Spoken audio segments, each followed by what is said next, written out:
James. And as James alluded, as James mentioned when he opened, as a company, Pret firmly believes its people to be absolutely its core asset. Now, to put that in perspective, I know a lot of companies talk about people being at the core, but for us, some of our team members arrive in the mornings at 4 AM, 5 AM, they're making sandwiches that morning. Invariably, they've had to commute on night buses to get there. It's this remarkable thing. So by the time that our head office staff arrive at 9 o'clock, many people have been working for 4 or 5 hours. And yet, as we all visit our own shops, collecting coffee on the way in, we have our happy, smiley, engaging team members. They are a truly remarkable collection of individuals. And so, of course, the retention of these individuals is absolutely key for us. And to put kind of Pret's position in context, obviously operating as we do in the restaurant sector, and specifically within the fast food sector, turnover rates are very, very high. So within the restaurant sector per se, turnover rates are about 100% per annum. And within fast food, they would operate at 200% per annum. So staggering rates of turnaround.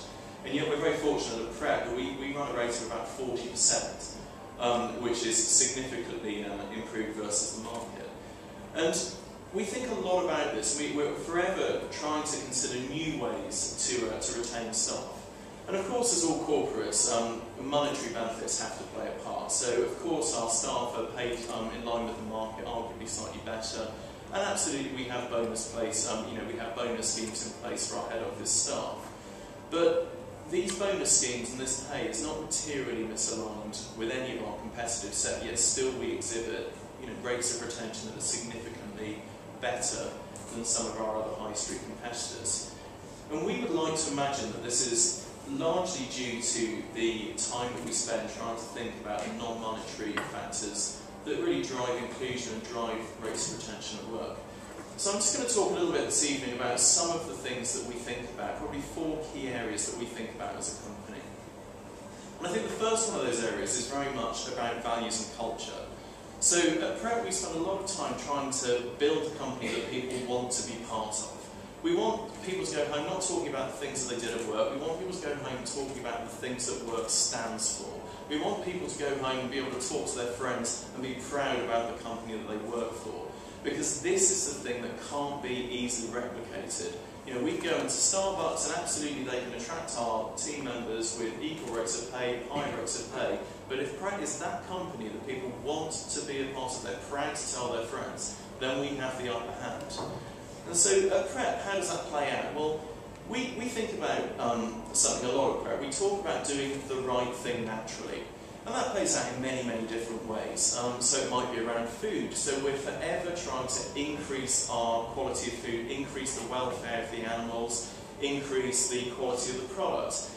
And this might be at odds in a certain fashion with what many corporates would attempt to do, because of course the impact of this is our cost of food is materially higher than it would be in any of our competitor set. We therefore make a little bit less money than you would if you operated in some of these other businesses. But for us, knowing that we've got the best sourced produce, the most fairly sourced, the most sustainably sourced produce is one of the things that we stand for, and this helps us set ourselves apart. We think, on another note, we think very much about our place in society and trying to give something back, trying to do, again, the right thing. So at Pret we run a charity. We have a foundation which we fund. It's supported by money from many of the products that we sell. And with that charity we look to help targeted charities that we've chosen to support. For us, we choose to focus on homelessness. And so we work with a number of homeless centres in London.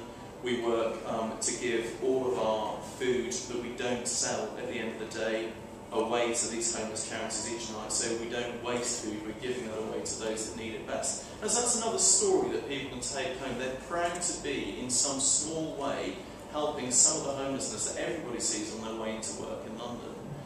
And another good example would perhaps be our apprenticeship scheme. We recognise very much that Pret can play a part in some way in helping to rehabilitate people that have perhaps trodden a path that they would regret. So people who have found themselves in prison, people who found themselves on the streets. We again run a foundation which looks to bring somewhere between 70 and 90 apprentices, as we term them, into the company yearly. And so these are people that we found, that we work with to bring them off the streets if they're homeless. We put them into accommodation, and we give them exactly the same job opportunity as does everybody else have in those teams. And so all of a sudden somebody's got the facility to progress through the ranks and have their life put back on track. So for everybody else working alongside these people, as motivators go, it is an incredibly powerful thing to see somebody whose life has gone down a completely bizarre track with no sense of aspiration, lacks of self-confidence, no real goal, and all of a sudden these individuals are allowed to flourish. So this is a very, very powerful motivator for us. And as a company per se, we're also very keen that everybody feels a part of Pret. And so, unlike, again, any of our competitors, we do not franchise. So every employee that we have within Pret, so 6,000 in the UK, several thousand elsewhere in the world, everybody works for Pret, everybody is a part of our organisation. And they're treated very much as such. Which moves me on, I guess, to my next point. So, openness of communication. As I say, everybody within Pret is treated very much as part of the team. And one of the areas where we spend a lot of time is trying to break down the hierarchies of information that are so common in so many companies. So within our head office, we talk as a collective every Tuesday morning.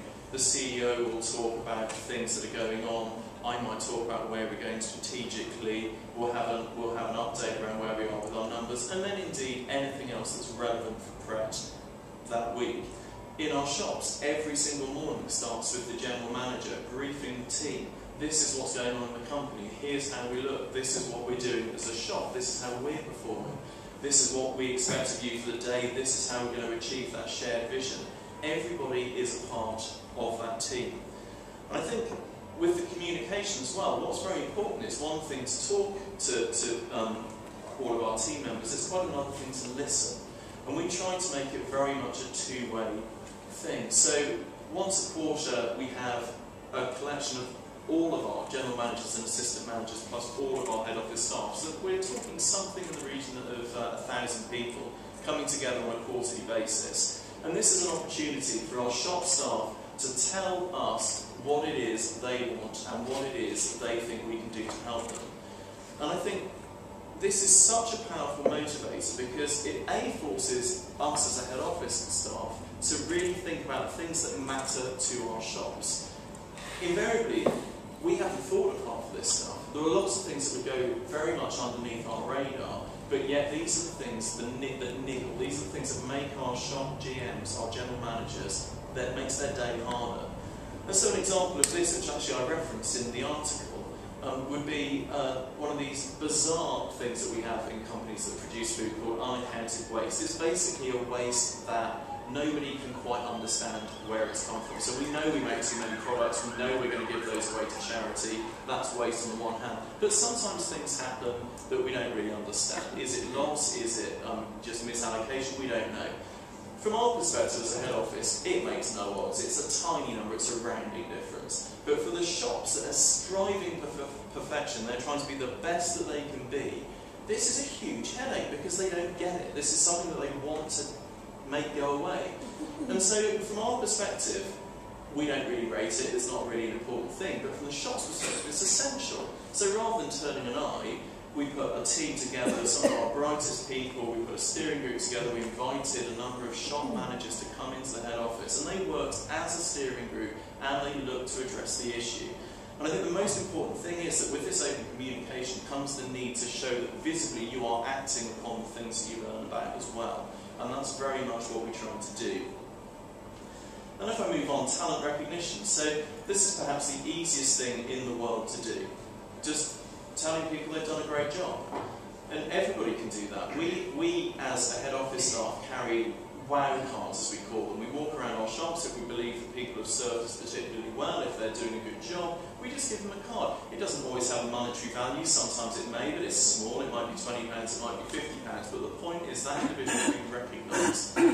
If we think that shops are operating particularly well, that individuals have done particularly well, our CEO will get on a train and go and visit the individual himself. So all of a sudden, there you are in Liverpool, and the CEO walks in, he knows you by name, he's done his homework, he knows everything about you, he knows where you've come from, what you do, how your role plays out, and there he is to thank you for doing a job very, very well. And that's a hugely powerful motivator. In terms of recognising talent as well, it takes another path. So in terms of career progression, we're very, very keen to recognise talent all the time. Our promotions are, wherever possible, given to internal candidates. And we're very much a company that's about giving people a chance. Of course we recognise that skill sets will be in some way lacking. We obviously know that you cannot have experience of doing a job that you have never done before, but someone has to give you that chance. And so at Pret we put a lot of time into a toolkit of training courses, of ways of working. We also have a large number of people with different experiences that can act as mentors. And so what we're always looking to do is give somebody a chance. At every opportunity we're asking people to step up. And this plays all the way through the organisation. If we sit around our operating board now, there are 8 of us that sit upon this board, and 2 of whom have come all the way through from shops, which for general managers that are doing a good job is a very, very powerful thing to see that, you know what, you play your cards right and you do a good job for us, you will not only be recognised, you can go all the way.